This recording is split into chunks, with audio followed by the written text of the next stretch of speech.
It's Mental Health Awareness Week, but that's not the reason why I'm really sort of talking about it. If you look back at all of our content, if you look back at all the vlogs, you'll see that there's a theme about mental health. I might not call it mental health, I might call it mindset. If you think about it, it is all about what's happening in your brain. I actually posted something today which was a Gandhi quote, and I just think it's so relevant. I always say that what is real now was once a thought. And these words from Gandhi here I think are really relevant. Your beliefs become your thoughts become your words become your actions become your habits become your values, and your values become your destiny. So the first thing that is absolutely imperative and what underlies all the work that we do with young people and with our staff as well is to get them to choose their beliefs, to get them to think about positive things and to really start to believe that these things are going to come true. Effectively, what we're saying here is that your beliefs become your destiny, they become your reality. So if you choose to believe negative things are going to happen, or that you are not capable of things, you can guarantee that's going to come true. If you choose to believe that you can do things, or if you can't now, there is a way for you to learn to do things, then that will come true. It may not come true tomorrow, it probably won't, next week, next month, but it will come true eventually. I found that with depression, one of the most important things you could realize is that you're not alone. You're not the first to go through it. You're not going to be the last to go through it. And oftentimes it happens. You feel like you're alone, and you feel like it's only you, and you're in your bubble. And I wish I had someone at that time who could just pull me aside and, hey, it's gonna be okay. It's gonna be okay. So I wish I knew that. Just gotta remember, hold on to that fundamental quality of faith. Have faith. Mental health awareness to me is really important. It's something that wasn't really on my radar up until around 3 years ago. I started to realise that some of my friends and some of my family were all going through some form of mental health issue. Even myself, that made me reflect and think, well, actually, how am I doing? Where am I? How's my mental state? It's no surprise that if you look on mind.org.uk, the figures are that 1 in every 4 people a year will suffer some form of mental health issue.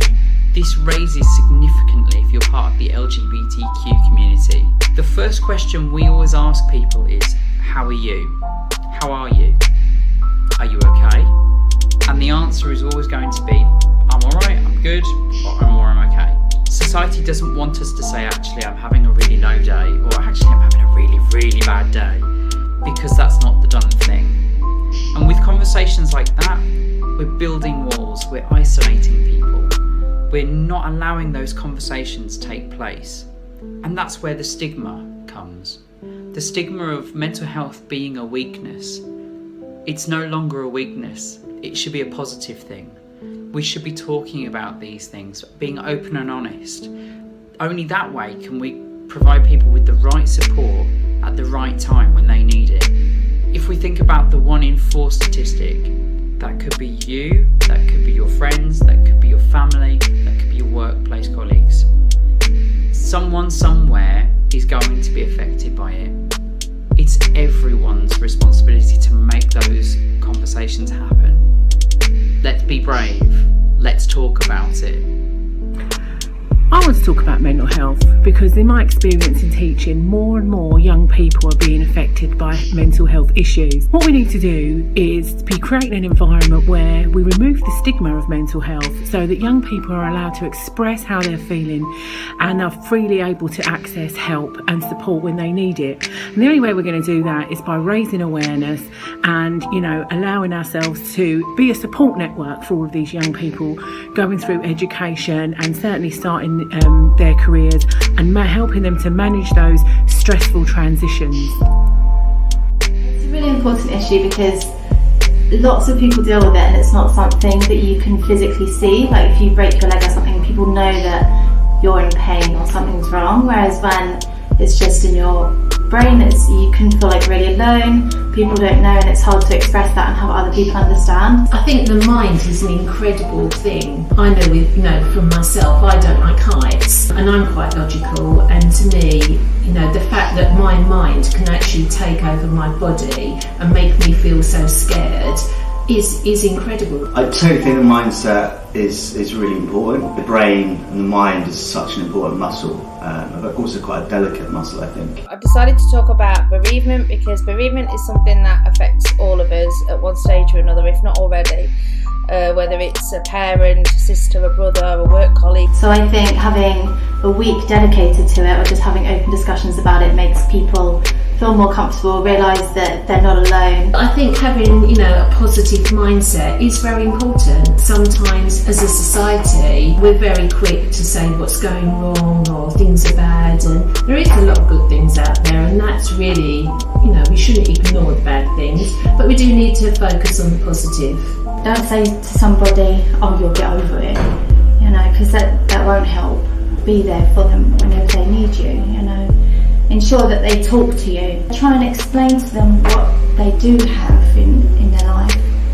Personally, last year I lost one of my pets and it affected me terribly, my mental and my physical health, because I was bottling everything up. You need something inside yourself, a certain kind of discipline, a certain kind of motivation to kind of push beyond. But at the end of the day, it's difficult because sometimes you can't recognise what's reality and what isn't. But the minute I actually started talking about it to friends and even work colleagues, I couldn't believe the amount of support and understanding that they got, and they were happy to talk about their experiences as well, which was amazing, because it makes you feel like you're not on your own. Something that I try if I'm feeling stressed is just get outside, change your environment, go for a walk, or I'd go to an exercise class or go horse riding, or whatever it is that you like to do that takes your mind off of how you're currently feeling. I think afterwards, once you kind of taken yourself out of your environment, got your blood flowing and done some exercise, generally you can always have a different perspective on it, and it just boosts your mood anyway. I sort of started to do some meditation. I can't remember the name of the guy, but I remember the name of the book. It's the Tibetan Book of Living and Dying, and it was just really important, interesting for me about how you can sort of switch off slightly, but also focus on what you need to do, and sort of rest your mind as well. I think it's really important. But if you get someone actually to sit down with you and say, well, this has happened, this is good, and take it from there. So stop looking at the negative things and look at so much of what you have achieved. Truth is, there are no shortcuts. It's all about finding that inner peace within yourself, or finding that zone where you can empty everything and empty your mind. The internet as well, there are loads of forums and places you can write about how you're feeling, read about how other people are feeling, and notice that you're not the only one going through it. Getting support is always important. Getting support from the right people or people you love around you. But at the end of the day, the person that you should love the most should start within yourself. But you should never compare yourself to what other people have. Always look at what you have in your life, because everyone has something different and unique about their life. Look after yourself, because you've got to always remember that you're not on your own, and there's nothing worse than just sitting at home and bottling everything up, because these little demons, they can eat away at you. So you've always got to remember that there's always somebody there to give you a hug and tell you everything's going to be okay. It's Mental Health Awareness Week, but you're not weak.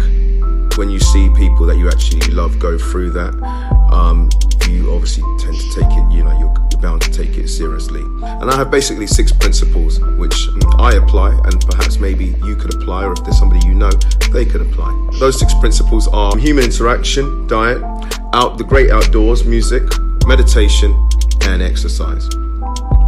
The first of those is human interaction. It's no coincidence that rates of mental health, of mental illness, have increased as social media has become more and more popular. I love social media, I love Facebook, love a bit of Instagram, but there's got to be a limit to it. It doesn't replace human interaction, okay? You should be communicating with people on a day-to-day basis in the physical, face-to-face, okay? Nothing beats it. The second thing is nutrition. most of what you're actually consuming, what you're buying on a day-to-day basis and you're putting into your body, is not actually a food. And the chemicals which it's created with is affecting your mood. And I'm not just saying this in some woo-woo way. You can check it out, you can do the science yourself, and you'll find that information actually out there. That brings me to point number 3, the great outdoors. So, just like you need human interaction, you need to interact with your environment. You know, right now, you got a big, beautiful, bright sun in the sky, freely giving away vitamin D. You've got parks, ponds, canals, rivers, you know, with that nicely flowing water. I don't know what the science is behind it. You don't know what the science is behind it, but we do generally know that it makes us feel good, okay? Interact with it. There's something special there beyond scientific understanding at this moment in time. Number 4, music. Music has been shown to increase endorphins. Endorphins is a happy chemical within your brain. And you can use different types of music to manipulate your mood, and even just give you something to actually relate to in the absence perhaps of that human interaction, or perhaps even alongside it. Number 5 is meditation. Again, something which once upon a time might have been considered a bit woo-woo, but you know, there is again evidence now showing via looking at people's brain scans whilst they're actually doing the meditation, which has shown that there are definitely some positive benefits to meditating. On a personal level, what I love about meditation is the fact that it allows me to check in with myself and actually know where I'm actually at. You know, am I having a good day? Am I having a bad day? Do I need to tweak something? Do I need, you know, is there a mental strategy that I need to bring into play? You know, I kind of see like the brain and the mind, the thinking mind, almost like a car. As in, you know, you can make little tweaks here and there to actually adjust it and keep it going at a good speed. You can tell I know a lot about cars. Lastly, the big one, exercise. Exercise will actually allow you to actually incorporate all of the other aspects that I've actually just talked about. So, you know, exercise to a certain extent is a form of meditation because you're just zoning in on one thing, you're clearing your mind. It will allow you to obviously eat better food. If you're busting your backside to try and lift some weights or do some running or do some skipping on the spot or whatever it might be, you're probably not, in most instances, want to then go and eat some Hashtag have faith. Hashtag have faith. Hashtag have faith. Hashtag have faith. Hashtag have faith. Hashtag have faith.